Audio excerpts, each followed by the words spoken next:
Assalamualaikum dan salam sejahtera semua. Baik, kita bertemu lagi dalam sesi PDPR kita. Okey, dalam subjek Bahasa Melayu tahun 4, tema 7, Pertanian dan Penternakan, Unit 19, Kreatifnya Petani Kita. Jom. Baik, untuk kali ini, sesi ini kita akan mulalah berbincang, kita akan bercerita, bersembang tentang kemahiran menulis. Okey, ada beberapa perkara tentang kemahiran menulis yang kita akan cuba untuk cerita, kita akan belajar dalam sesi kali ini. Okey. Baik, objektif sesi ini menghasilkan jawapan. Jap. Menghasilkan jawapan pemahaman berdasarkan soalan bertumpu secara kritis dan kreatif. Kriteria kejayaannya menjawab soalan pemahaman berdasarkan teks yang dibaca, diberi. Okey, nampak? Kat sini ada satu kata kunci lah yang kita kena bagi perhatian, iaitu soalan bertumpu. Soalan bertumpu. Apa tu soalan bertumpu? Soalan bertumpu ni ialah soalan yang mana awak perlu memberikan jawapan yang spesifik, fakta, benda yang bertulis, yang contohnya awak baca, contoh dalam ni, kita baca teks ni, soalan bertumpu akan diberikan berdasarkan teks ini sahaja. Itu ialah soalan bertumpu. Dia merupakan soalan yang dah awak ekstrak, awak keluarkan maklumat daripada teks yang awak baca. Okey, teks yang awak baca. Jadi itulah maksud soalan bertumpu. Dia punya kriteria dia, jawapan tu mestilah fakta. Fakta dan spesifik. Bertulis kat sini. Fakta tu benda tu nyata lah. Contoh nyata Contoh soalan bertumpu Apakah nama ibu negeri Johor? Jadi jawapan yang diterima ataupun jawapan yang betul ialah ibu negeri Johor ialah Johor Bahru. Iskandar Puteri. Okey, yang baru ni lah Iskandar Puteri. Baik. Itu ialah sikit sebanyak tentang soalan bertumpu. Okey. Apa yang kita akan buat? Kita akan menjawab soalan-soalan kat bawah ni. Ni soalan-soalan ni. Ni soalan-soalan ni kita akan jawab berdasarkan apa yang kita baca kat atas ni. Jadi semua jawapan soalan di bawah ni, soalan bertumpu kat bawah ni, jawapan ni ada kat dalam teks yang kita baca di atas ni. Jawapannya ada kat dalam ni. Okey? Jadi jom kita tengok apa benda yang kita boleh capai. Okey. Okey, menjawab soalan bertumpu. Ini macam tips lah. Tips untuk menjawab soalan bertumpu. Tengok yang pertama sekali, teliti bahan yang diberikan. Ikutkan mana-mana ataupun apa-apa perkara sekalipun yang awak lakukan, awak mestilah meneliti bahan yang diberikan. Okey, untuk membolehkan awak menjawab sesuatu soalan tu dengan baik, awak kena tengok dulu apa bahan yang ada diberikan. Okey, awak kena kaji dulu, kena baca dulu, study dulu apa yang dia bagi, teks apa yang dia bagi tu, baca dulu, study dulu dan sebagainya, barulah awak boleh menjawab soalan yang diberikan. Kemudian, tips yang kedua, fahami kehendak soalan. Fahami kehendak soalan. Macam mana nak fahami kehendak soalan? Tengoklah kata tanya yang digunakan. Soalan kata tanya lah. Okay? Kalau dia tanya kat situ, dia gunakan perkataan kata tanya bilakah. Bilakah bermaksud masa. Jadi jawapan yang tepat mestilah berkait rapat dengan masa. Contoh, kalau seterusnya, siapakah? Siapakah mestilah kita nak cari orang ataupun organisasi. Siapakah yang menjaringkan gol? Contoh Messi. Contoh. Okey, contoh itu ialah macam mana kita nak fahami kehendak soalan. Kemudian itu untuk itu satu part lah, satu bahagian lah. Seterusnya kenalah baca soalan yang diberi tu. Baca dulu soalan yang dibagi tu sampai habis. Jangan tengok kata tanya je. Apa benda yang dia tanya tu kita kena tengok juga. Okey? Jangan kelang kabut, baca dan fahami kehendak soalan. Kemudian, untuk kebat. Kebat.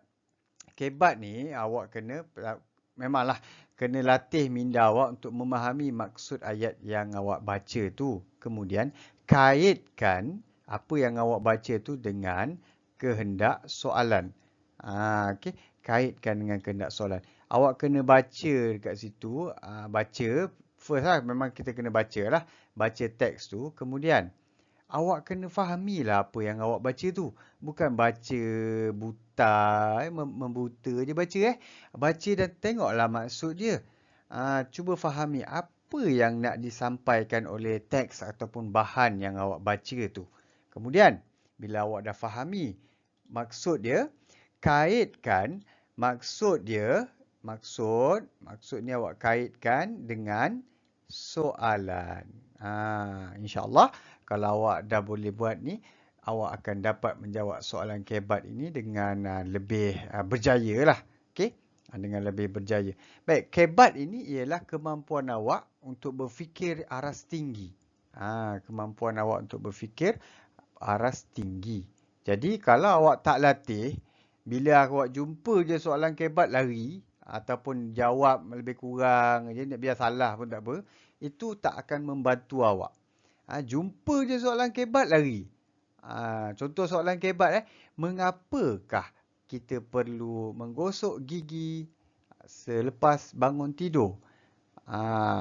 Contohlah, contoh.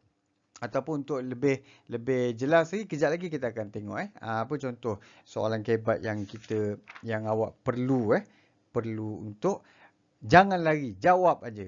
Jawab aja. Kalau tak tahu tak apalah, tinggi-tinggi pun salah. Tapi kalau kau tak jawab, confirm salah, ataupun jawab lebih kurang confirm salah. Tapi bila awak jawab, ada peratusan, ada kemungkinan untuk jawapan tu jadi betul dan sebagainya. Okey? Jom kita tengok apa yang kita soalan-soalan bertumpu yang kita nak cuba settlekan untuk hari ini, untuk kali ini. Jom. Okey, baik. Kat sini kita akan cuba tengok apa benda soalan dia. Okey, tengok yang pertama. Siapakah?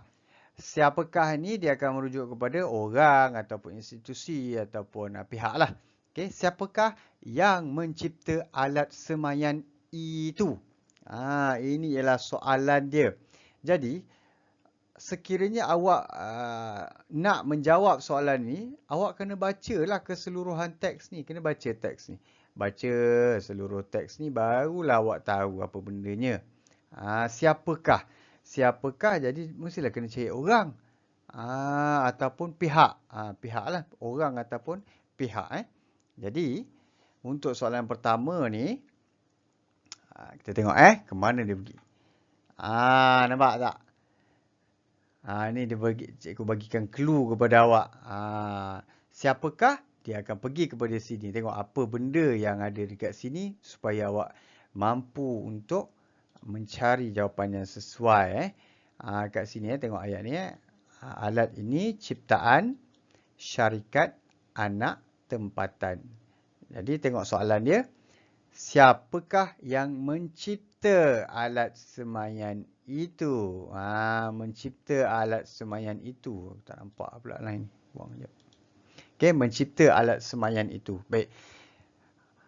Alat ini ciptaan syarikat anak tempatan. Baik, kat sini dia dah nyatakan maklumat untuk soalan yang ini. Nampak? Ini maksud, inilah contoh soalan bertumpu punya jawapan. Dia straight to the point, fakta. Ada fakta. Dia tak ada benda yang kita boleh goreng, tak tentu pasal. Nak goreng pun kena ada fakta. Jadi kat sini, siapakah yang mencipta alat semaian itu? Alat semaian itu dicipta oleh... tengoklah jawapan ni. Tengoklah ayat ini. Kemudian rangkakanlah jawapan awak mengikut tata bahasa struktur ayat yang sesuai. Kemudian tengok yang kedua. Apa dia? Apakah? Apakah? Apakah ni boleh jadi macam-macam perkara. Dia boleh jadi benda, dia boleh jadi peristiwa, dia boleh jadi perkara dan sebagainya. Jadi nak tahu apa benda, baca soalan tu sampai selesai lah.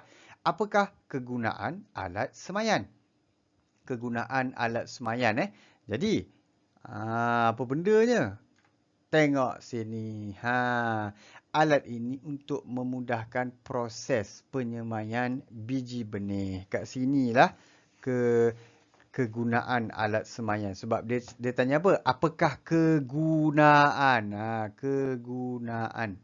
Kegunaan. Bila dia dah tanya apakah kegunaan, kita kena jawablah kegunaan. Bukannya dia tanya apakah fungsi ke, apakah nama ke. Dia tak tanya benda tu. Dia tanya apakah kegunaan. Jadi kena carilah kegunaan dia untuk apa. Inilah clue yang kedua.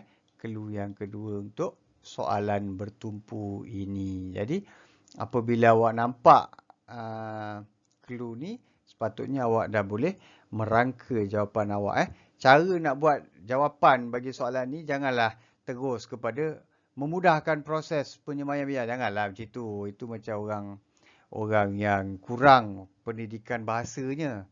Jadi kalau awak ni orang yang ada pendidikan bahasa sekolah kan dulu kan. Sekolah kan. Sekarang ni pun kita tengah belajar kan. Orang yang belajar jawapan dia akan lebih sopan, lebih lengkap, lebih baik. Jadi macam mana nak buat yang lebih baik? Gunakanlah sebahagian daripada soalan ini untuk membuat jawapan awak. Kegunaan alat semayan ini adalah untuk tengoklah clue yang dibagi ni dan buatlah jawapan yang sewajarnya. Okey, seterusnya. Jap, padam. Kita tak nampak. Seterusnya, nyatakan cara penggunaan alat semayan tersebut. Baik, ini tak ada, ini ialah ayat tanya tanpa kata tanya. Tetapi dekat situ kita boleh fahamlah yang dia nak awak bagi tahu cara guna. Cara guna alat semayan tersebut. Cara guna alat semayan tersebut. Jadi, tengok. Mana dia pergi? Okey. Sebabkan dia tanya cara guna. Jadi, dekat sini, alhamdulillah. Dekat sini, dia dah bagikan clue. Mula-mula. Ini ialah maklumat yang awak perlu perhatikan untuk menjawab soalan ini. Okey, cara nak jawab dia. Macam mana? Macam mana nak jawab soalan ni? Sama juga seperti biasa, ambillah sebahagian daripada soalan ini untuk menjadi jawapan awak. Okey, cara penggunaan alat tersebut ialah mula-mula, masukkanlah jawapan yang sesuai.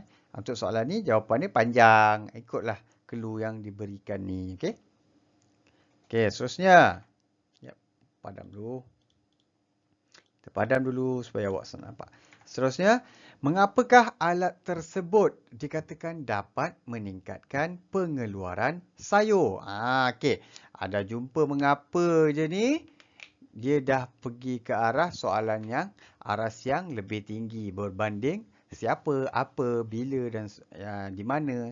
Itu soalan aras yang rendah lah. Kalau mengapa ni, dia besar kemungkinan dia dah mula menguji awak punya kemahiran berfikir. Okey. Mengapakah alat tersebut dikatakan dapat meningkatkan pengeluaran sayur? Tengok dia punya clue dia. Okey. Apa yang berlaku? Ni. Yang ini. Ini ialah clue yang diberikan untuk awak rangka dan bina jawapan awak. Macam mana? Sama je. Ambil sebahagian daripada soalan ni untuk dijadikan jawapan awak. Alat tersebut dikatakan dapat meningkatkan pengeluaran sayur kerana sebab dia gunakan mengapa kan. Kalau mengapa, kita akan jawab dengan kerana ataupun untuk. Biasanya kerana lah. Okey. Alat tersebut dikatakan dapat meningkatkan pengeluaran sayur biji benih kerana dapat dapat buat apa? Dapat buat apa? Tengok ni dapat buat apa? Highlight lagi sekali. Dapat buat ni. Sekali lagi highlight. Highlight lagi dapat buat ni. Semai apa? Semai yang ini biji benih dengan lebih banyak. Okey. Kerana alat tersebut dapat menyemai biji benih dengan lebih banyak. Ini ialah cara untuk menjawab soalan yang kebat. Nampak tak perbezaan jawapan soalan mengapakah ni dengan siapakah, apakah, nyatakan. Okey, kat sini soalan mengapakah ni awak kena olah clue yang diberi ni. Kena olah, kena tukar terbalikkan dia untuk sesuaikan dengan ayat awak. Dia tak boleh alat tersebut dikatakan dapat meningkatkan pengeluaran sayur, lebih banyak biji benih dapat disemai. Tak boleh jawab macam gitu dah. Dah kena gunakan awak punya kemahiran berbahasa. Gunakan kerana, olahlah ayat ni menjadi lebih baik. Okey? Okey, settle. Dan yang terakhir sekali, yang paling tidak digemari oleh ramai orang. Pada pendapat kamu, bila jumpa je pada pendapat kamu ni, kebanyakan daripada kita lah akan cuba untuk lebih kurang aja jawab soalan ni. Kerana sebab kena fikir. Bila kena fikir, kita malas fikir. Malas fikir, jawab lebih kurang aje lah. Jawab lebih kurang, confirm lah tak dapat markah. Baik. Pada pendapat kamu, bolehkah alat ini mengurangkan beban kerja manusia? Mengapa? Nampak ada dua soalan dalam satu soalan. Ada dua kehendak soalan dalam satu soalan ni. Okey? Pada pendapat kamu, bolehkah alat ini mengurangkan beban? Awak rasa boleh ke tak boleh? Kalau boleh, jawab je boleh. Kalau tak boleh, jawab je tak boleh. Itu simple je. Itu yang pertama. Kemudian, mengapa? Yang ini yang awak kena fikirkan nak jawab apa. Kalau boleh, mengapa? Kenapa dia boleh kurangkan? Kalau tak boleh, kenapa dia tak boleh kurangkan? Jadi apa clue untuk soalan ni? Ni cara untuk settlekan jawapan ni. Untuk settlekan soalan ni. Pada pendapat saya, alat ini dapat mengurangkan beban kerja manusia kerana apa? Kerana kerja penyemaian benih tumbuhan, benih sayur-sayuran dapat dilakukan dengan menggunakan alat ini. Ataupun olahlah jawapan mengikut maklumat yang awak baca dalam teks ni. Itu saja. Simple lah. Simple. Jangan, walaupun ini soalan nampak macam bebas, awak boleh cakap apa-apa je, tapi sebenarnya jangan awak kena berpandukan kepada teks yang awak baca ni. Jangan tak tentu arah sangat jawapan tu. Okay? Alright. Settle. Okey, itu saja perkongsian kita pada sesi kali ini. Cikgu harap awak jangan lupa untuk lengkapkan tugasan yang cikgu bagi dalam GC. Okey? Assalamualaikum. Salam sejahtera. Bye.